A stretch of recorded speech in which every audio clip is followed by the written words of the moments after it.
Hello, it's Arden with Arden's Chats. Got my friend Dr. Sharon Jones out saving lives left and right. Techie lives. Yeah, you know what you're investing in those children that are going to save our lives today, teaching them. Yeah. You know what? You're the future. You're the future that's saving us from quarantine 2035. Yes. You and I are going to be, by that time, real appreciative of how much investment. Yeah. This is a good point. Yeah. Oh, gosh, 2030. Woo, woo. I wore Carolina blue for you today. You like it? I love it. I wore my Code Girl shirt for you today. Love it. I didn't want to, well, no, I don't. I'm not a code girl. Sharon. So Dr. Sharon Jones created, founded the Dottie Rose Foundation, which really is so important for our little girls. Right now she's working with all kids, but it's for our girls who are desperate for really applicable STEAM. We're still looking at STEAM, right? That's still up on the vernacular. Yep. Resources, math, science, all of those things that we were told when Sharon and I are about the same age, girls don't do that. Well, right. Girls do if you do it in the right way. So, or if you do it in a way that interests us, or if you just say there are no defined limits for what our children can and cannot do. Like, if your boy wants to play with a Barbie, he probably thinks she's hot.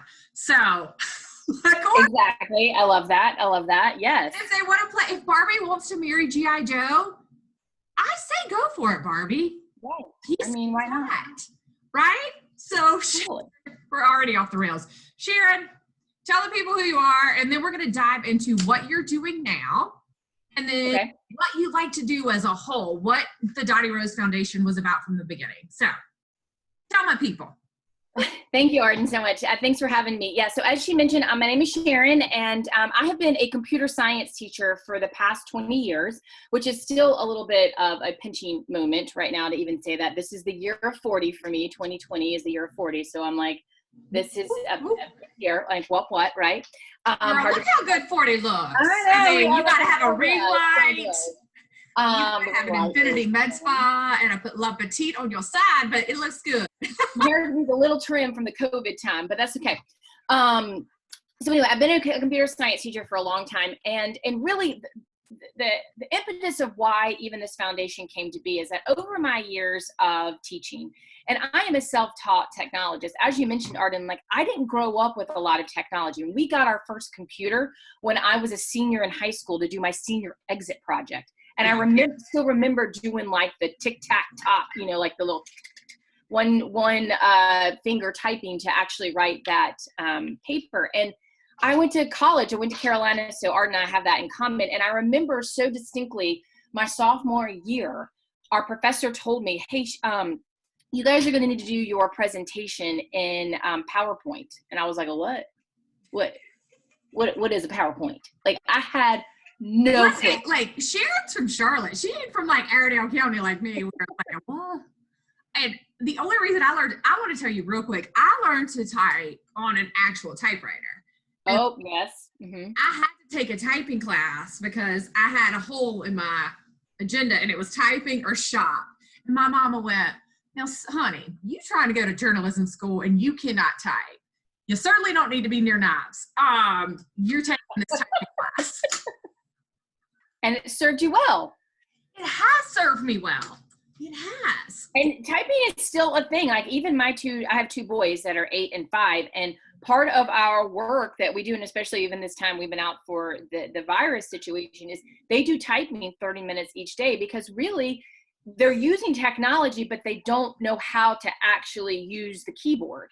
Yeah. And so we've been doing a lot of practicing with that because that's what we're on all the time. But so really my point in saying that is that I didn't have this affinity growing up for technology. I've taught myself what I knew. I also, like you said, we were not encouraged, not any fault of our parents or any, just that was the cultural norm. And I remember thinking that I was terrible at math until I took statistics.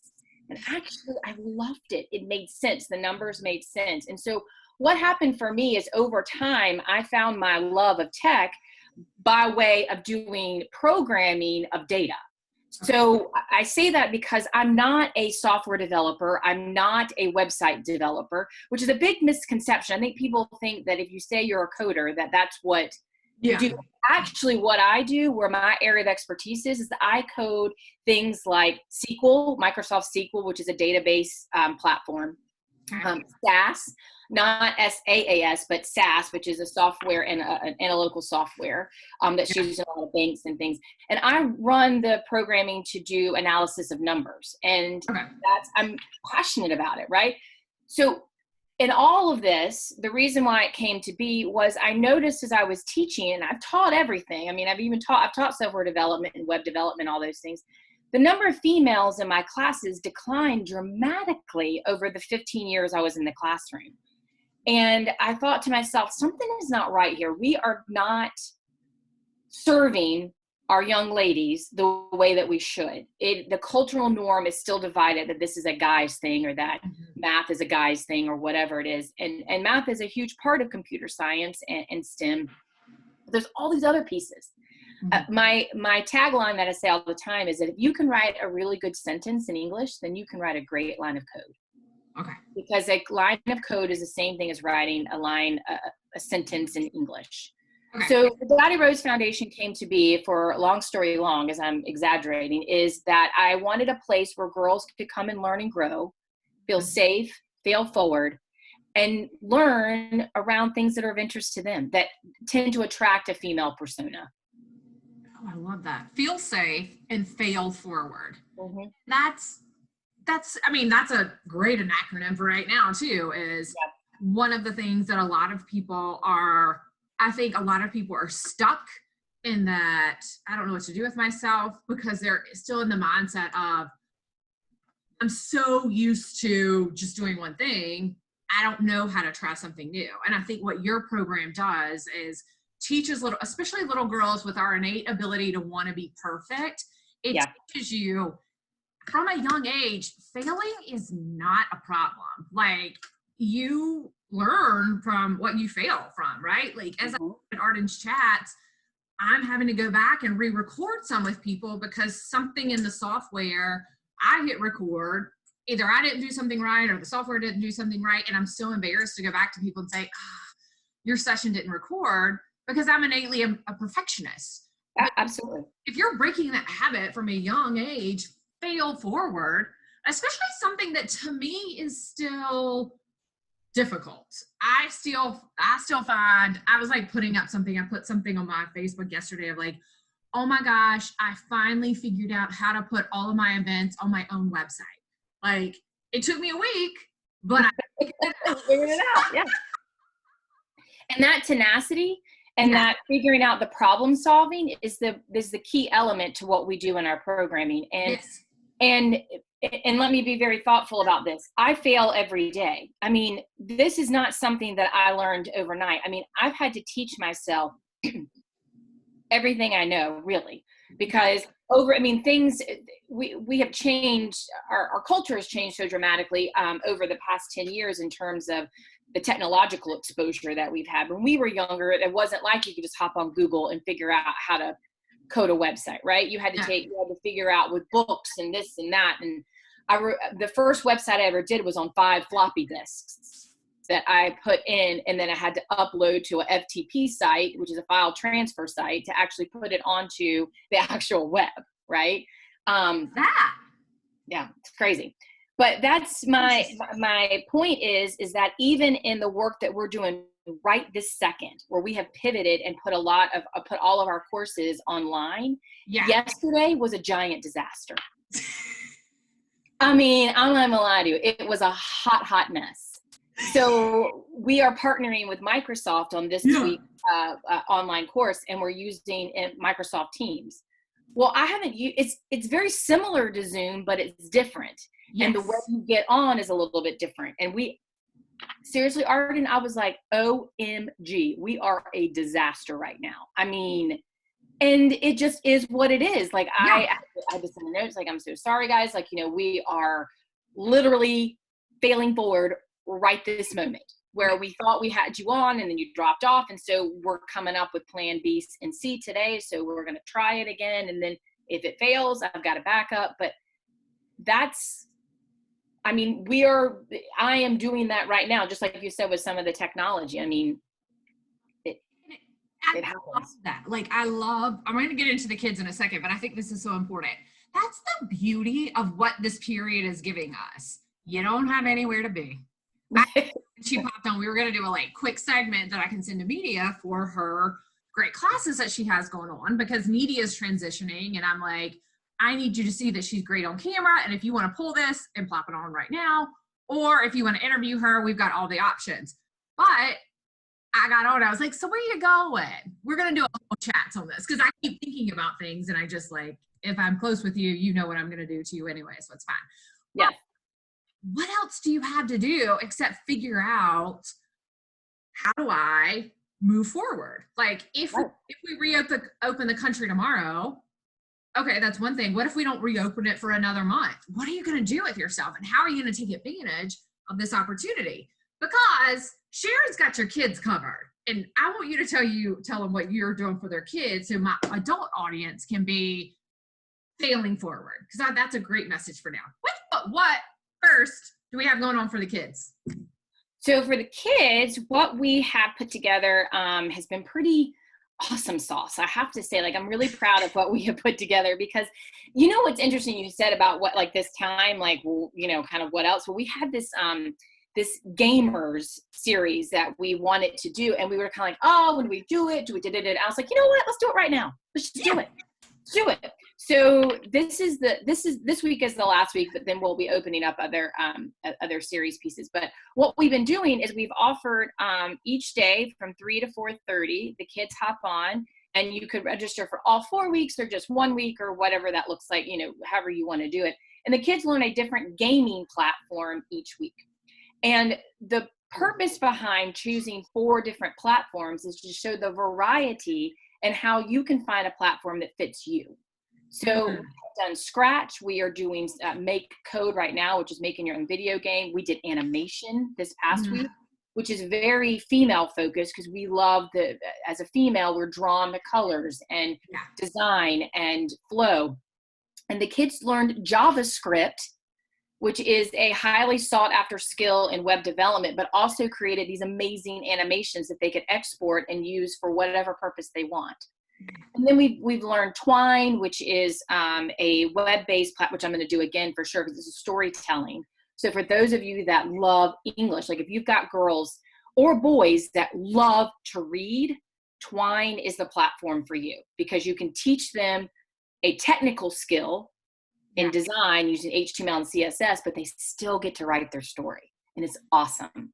Is it for all ages? All ages. Well, we do. Well, we start about 8, because technologically, 8's a good point for being able to interact with the technology, the live online. And then we're doing some 3D printing. Yeah. And then we partnered with Microsoft, and we're offering 2 parties, online parties, where they're going to learn Minecraft and Xbox, but each of them have an underlying computer science component where the kids learn how those games were made and developed, and then some tips and tricks on what to do and how to play them. So and everything is, the week-long classes are $49, and our parties, our little party things that we're doing, are $20. And they're 2 hour, and the part of the Xbox and Minecraft are both 2 hours. So it's pretty awesome. That is pretty awesome. And it depends on what part of the country you're in, that 3:30 hour, 3 to 4:30, 3:30. So we did that on purpose, because we have had some kids from Colorado, California, and Arizona. And so it puts them at the lunchtime kind of hour. So what I've been doing is preserving that morning time for school. And because my organization is a nonprofit and we're not, in the school system, I need to honor that. So all of our right now, our courses are in the afternoon. We've done a couple during the spring break times. We did some in the mornings, and then but most of them are in the afternoon, just to honor that piece. Well, what's one thing, you do a lot of things. I want them to follow you on social media, because you do a lot of really cool things with your boys. at home and like how you're teaching. I'm like, oh, that's smart. Yeah. Something that parents can be doing right now. Oh yeah. Using, Oh, this is my favorite. yeah. What can they, like, I don't have kids, but I know a lot of people who are like, oh my gosh, I just need adult time, but I need them to be doing something. What should they be doing? So there's a couple of different things. So let me start with, let's say they have chores, okay? You can organize their chores, like emptying the dishwasher, folding the laundry, picking, maybe it's cleaning the room. All right. All of those fall into a bucket called computational thinking, where the kids have to think about the strategy that's the most efficient way to empty the dishwasher, the most efficient way to fold the laundry. There's an algorithm behind folding your laundry in terms of whether or not do you fold the socks as they come out of the basket, or do you put the socks in a separate pile and then fold them? So you can have them do that and then have them time themselves and write down the information, and then they record that data over time, and they can run an average, a min, a max. They can figure out like whether or not, like, so it took me 10 minutes to fold it this way and 5 minutes to fold it this way. Yeah. The best one is the emptying of the dishwasher, or the loading of the dishwasher. Yes. How strategically you can do that. Second thing you can think about, and this may be something that you may have to do with, depending on the age of your child, but cooking, any kind of cooking where they have to follow a recipe and apply what they're reading. My son struggles with reading, my older son. And so he doesn't really want to sit down and read an entire book at one point. Like, it's just not his style. So I'm like, okay, well, today you're going to fix your own lunch. So he will read what he has to do, and he's old enough to be able to like put some water in a pot and, I'm there, but I'm not there. Right. Right. And he learns about fractions and putting in the, what is 1 3/4. So that's another way. Cooking's another good. And the last thing I would suggest is any kind of drawing. Okay. Drawing is very, very STEAM. It's highly mathematical because of proportion. Okay. So like for my kids, I do a drawing challenge. Draw a bird. All right. They got to figure out how to draw a bird. Right. And they've got to figure out what is the proportion, or they sit outside. So this isn't, wait. So what you're telling me is that is not a bird. That's a bird. Well, that's your bird. That is my bird. I'm going to tell y'all right now. So, and you would say, okay, so that's a half circle. Yeah. So, right, you have 2 half circles, and then you have a diameter in the middle, right? A little key point in the, a point in the middle. So, I mean, that's fine. And then you could figure out what's the circumference of that half circle. Girl, you bringing out geometry. Well, that is what drawing is. Yeah. That is what drawing is that it is, if you've ever listened to the line of horizon, and then you figure out the perception above and below, I mean, that's just math. So you could even challenge them to sit outside and see if they could draw your house in proportion. Oh. Or draw a tree, or draw whatever it is. And my kids love to draw, like love it. The other one that has been really good is Mo Williams has been doing some drawing classes. He's the one that wrote the Piggy books, like Piggy and Gerald, and the pigeon books. Yeah. On YouTube, you can find, he's real patient, and the kids follow along and draw. And the other one is the Art Hub Club for kids, and it's on YouTube, and it's a father-daughter team, and they are phenomenal. And my son sits for an hour and just draw and then we have a conversation. Like, so today he drew, he's into cars, a McLaren. Anyway, he had to give me all the facts, all the data points about that particular car. I love it. So you're just like consistently, and I think a lot of parents, I'm hearing some guilt that they're like, I don't know what to do about this particular school problem. I feel like my kid's going to be behind. Well, everyone's like, our kids are going to be behind because we're getting all this. But the biggest thing I learned when I was in literacy was, so I know about reading, that just having these conversations with them is all part of brain development. So the more you develop your brain, the more you're able to learn. And so, right. And think about it this way too, Arden. Like, you love reading, right? You yes. love to read, and you love to sit down and read a book. Okay. Yeah. But not everybody's like that. But we are reading constantly all day long. So you just have to replug your brain. And this is something even my husband mentioned. He's like, well, what are they, how they're not doing their schoolwork the way I would think. I'm like, right.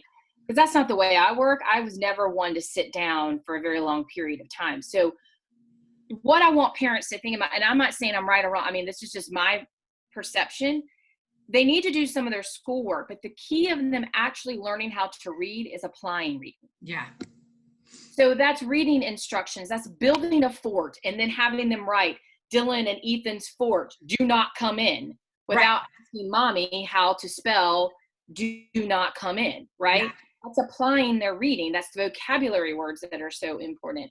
Yeah. Or reading a magazine, or my kids love the highlights magazines, those, any of those things, or a color. I mean, you just have to think about it a little bit differently, that they're not going to sit for 8 hours in front of a computer to learn. It's just not right now. That's not doable. So how can we switch it a little bit where my children also love ninjas. Okay, fine. Okay. So then your ninja kick has to be 90 degrees. And if it's not 90 degrees, you have to repeat it. Practice. Yeah. So it's. And I'm like, what? I'm like, remember the right angle of 90 degrees. Your leg must be in 90 degrees, not 180, not 30. Right. And they're like, but it's hilarious because they'll work on it until they get it to 90 degrees. Right. And now they've learned very clearly what a right angle is. Well, here's the thing that I think we're forgetting, and why I've always thought I would love to see school rethought, like modern day school rethought, because the whole goal of school is to make us prepared for the world. Right. And being prepared for the world, for me, for reading, was the reason we would get so upset about adult literacy was the realization that these people who cannot read for whatever reason, what they cannot do is read a prescription bottle. They cannot read directions to provide food for their children.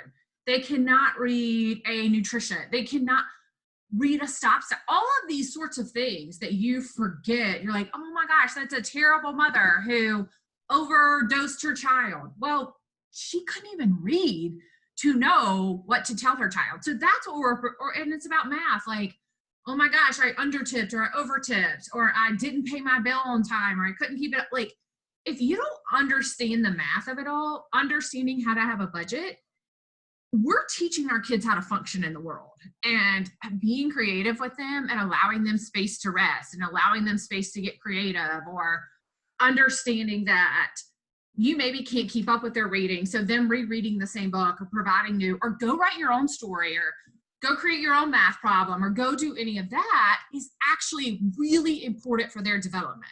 Because the reason the U's and I's are, we were at Carolina. The reason we do have successful careers is because we were forced to continue to think of, what can I do next? How can I go, and whatever it is, we're problem solvers. That's the reason we're still, why can't we just do it now? Because we have enough confidence in ourselves. We taught ourselves enough. We were supported enough.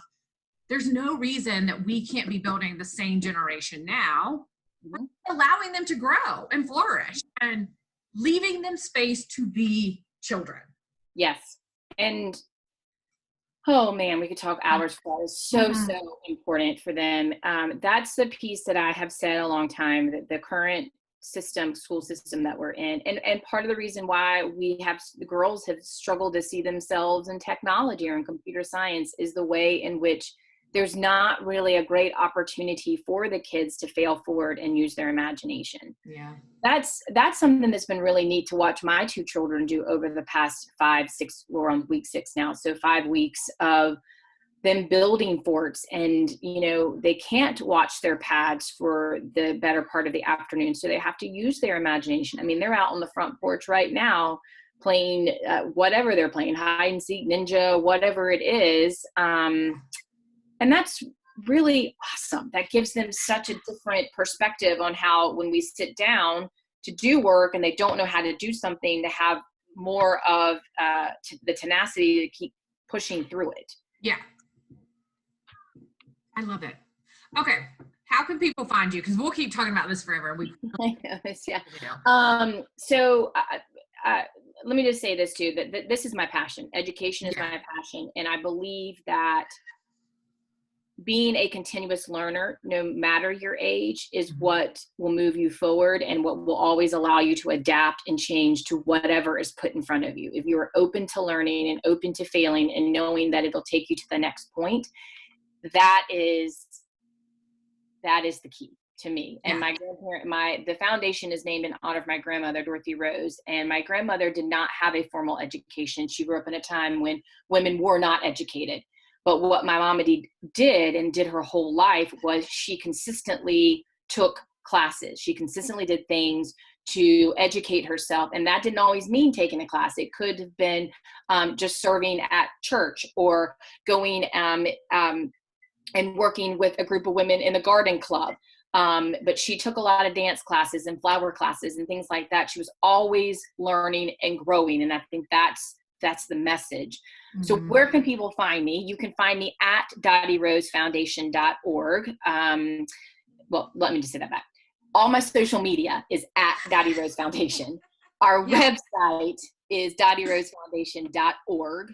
Yeah. All of our workshops and camps, we are still offering summer camps this summer. Now, it may be a little different. We have not made an ultimate call of whether or not they will all be online. And fingers crossed that we will not have to do that the whole summer. Yeah. But you can look under the tabs workshops or camps, and you can find all of our information there. And we would love to serve you and your children. And if parents have questions, I'm always open to answer. I mean, I will answer any question about anything about tech. I'm not perfect.